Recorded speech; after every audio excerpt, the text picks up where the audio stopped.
In the embrace of the Himalayan mountains, where the Indus River gracefully winds its way southward, a saga unfolds, the genesis of the Indus Valley Civilization, a tapestry woven by the hands of time. This civilization, thriving from approximately 2800 BCE to 1800 BCE, draws life from the fertile banks of the Indus River, casting its influence across the realms of modern-day Pakistan and India. Long before the rise of this civilization, evidence whispers of a harmonious relationship between the people and the land, dating back to 7000 BCE. The verdant valley witnessed the dawn of agriculture, with traces of domesticated plants and animals shaping the landscape. Perhaps inspired by distant echoes from the Near East, the Indus dwellers adopted the art of cultivating barley and wheat, sowing the seeds for a burgeoning agricultural way of life. As the wheel of time turned, around 5000 BCE, these dwellers found themselves in a dance of cultural exchange with the civilizations of Egypt and Sumer. The symphony of shared knowledge and innovation echoed across the ancient world. The farmers of the Indus Valley, like their counterparts in Mesopotamia and Western Asia, tamed the land, cultivating wheat, barley, and tending to their flocks of cattle and sheep. Yet, they unveiled a uniqueness all their own, the cultivation of bananas and cotton, adding a vibrant thread to the fabric of their civilization, a thread unknown in the lands of Mesopotamia. With the advent of the Neolithic Revolution, a stable food source breathed life into settled communities along the Indus River.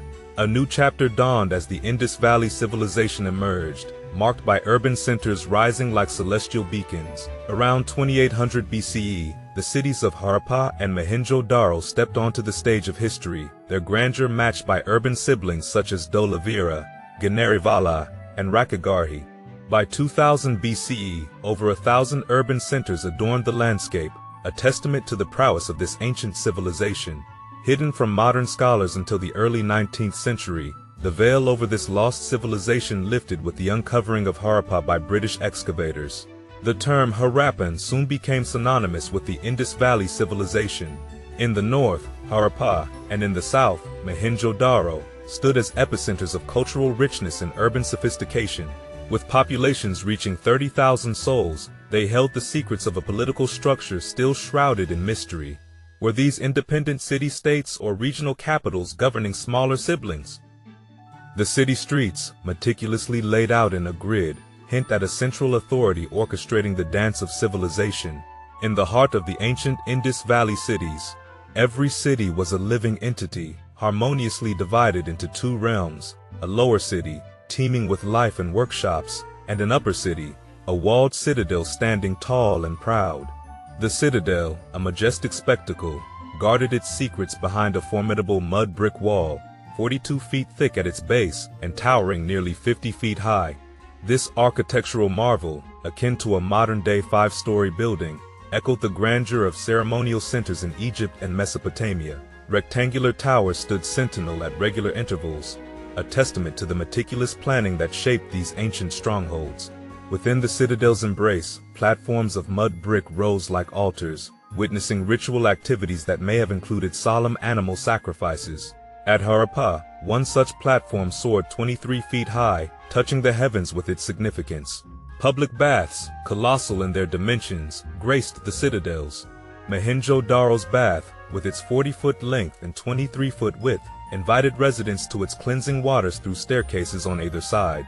Adjacent wells provided the lifeblood, ensuring a continuous flow for ritual ablutions. Kalibangan, in northwestern India, unveiled a pit atop a platform, a silent testimony to burned cattle bones, a glimpse into the ritual practices of a bygone era. The citadels bore witness to the existence of multi-story residences, where open courtyards echoed with the life of the elite, and perhaps the whispers of religious functions. Granaries, like guardians of sustenance, stood tall in Mohenjo-Daro, storing surplus crops from the toiling farmers in outlying rural areas. The surplus, a bounty from distant fields, nourished not only the elite but also the artisans, merchants, and religious specialists who graced the city's diverse landscape. Descending from the heights of citadels, the lower quarters unfolded, a canvas painted with residential abodes and bustling workshops. Houses, a symphony of simplicity and functionality, embraced central courtyards. Wells adorned these homes, delivering the gift of running water to private bathrooms.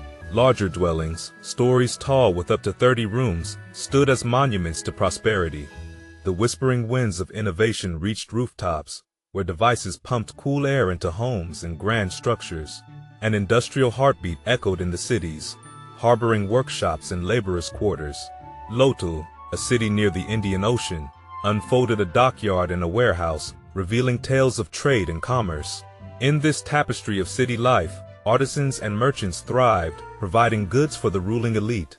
Yet, at the heart of these cities were the farmers, the backbone of the land, dwelling in the outlying rural areas, much like the beating heart that sustains life, unseen but indispensable. In the ancient lands where the Tigris and Euphrates whispered tales of Mesopotamia, a bustling trade dance unfolded, entwining the destinies of distant realms. Mesopotamian cuneiform tablets spoke of a mysterious land, Mela, the Indus Valley, where treasures like lapis lazuli and carnelian, as well as exotic marine shells from the Indian Ocean, adorned the realms. Across the vastness of the Indian Ocean and the Iranian plateau, merchants embarked on odysseys, connecting these distant worlds. The rhythmic pulse of trade, much like a heartbeat, left its mark on the Indus Valley, especially in the practice of sealing goods. Seals, adorned with human figures and animals like bulls and goats, became the insignia of families and lineages. These tiny masterpieces bore silent inscriptions, cryptic symbols, perhaps names, titles, or occupations. In a dance of ownership, merchants pressed these seals into the soft clay, securing their treasures within jars and clay-tagged sacks of grain. Seals from the Indus Valley wandered into Mesopotamian cities, whispering of trade routes and connections. Yet, the Indus Valley script, a mysterious symphony of 400 signs, remained a linguistic enigma, waiting for scholars to unravel its secrets. It echoed the unique identity of the Indus Valley people, possibly connected to the Dravidian languages of southern India. In this tapestry of commerce, bronze technology journeyed into the Indus River Valley. Tin, sourced from Afghanistan, perhaps embarked on a voyage to Mesopotamia, where it played a crucial role in the bronze-making craft.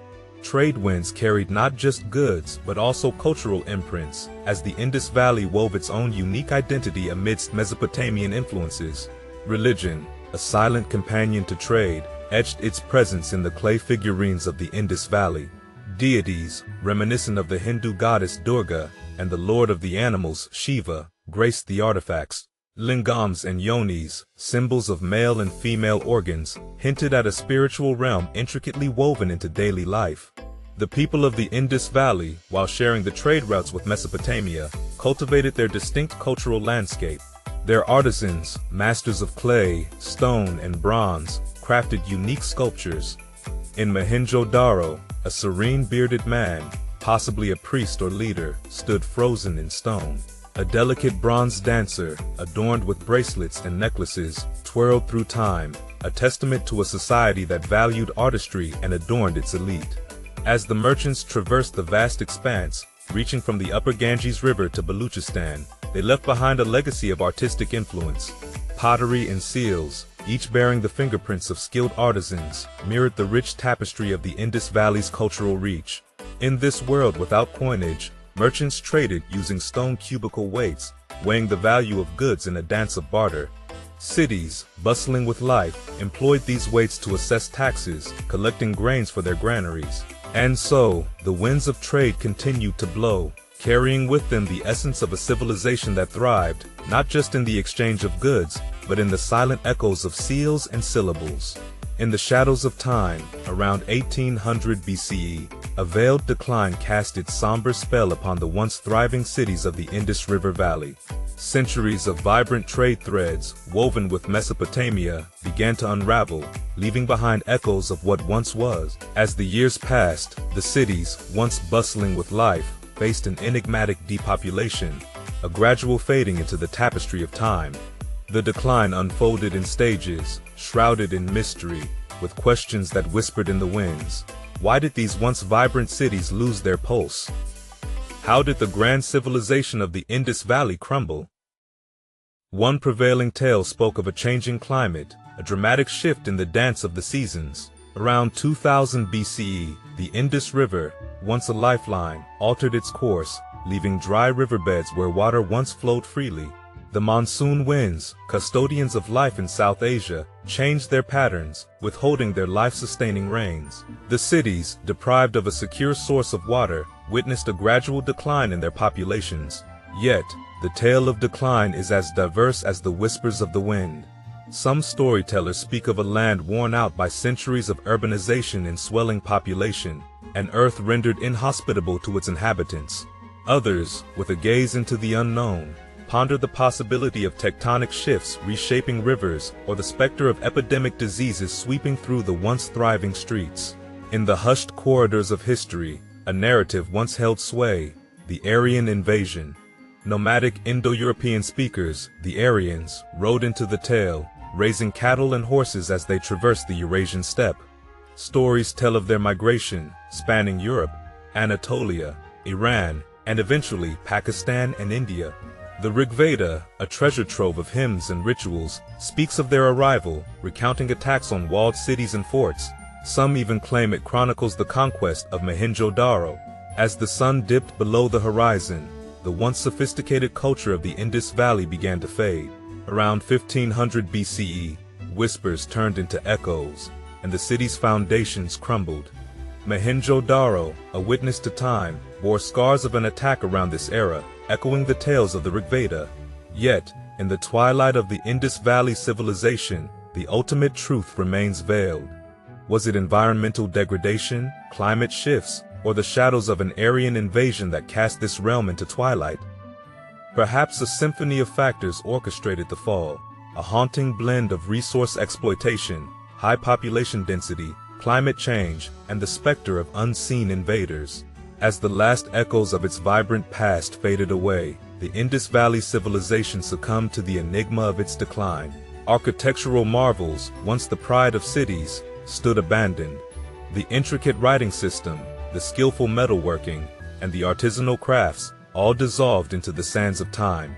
The sun had set on the Indus Valley, leaving behind a tapestry of questions to be pondered through the ages.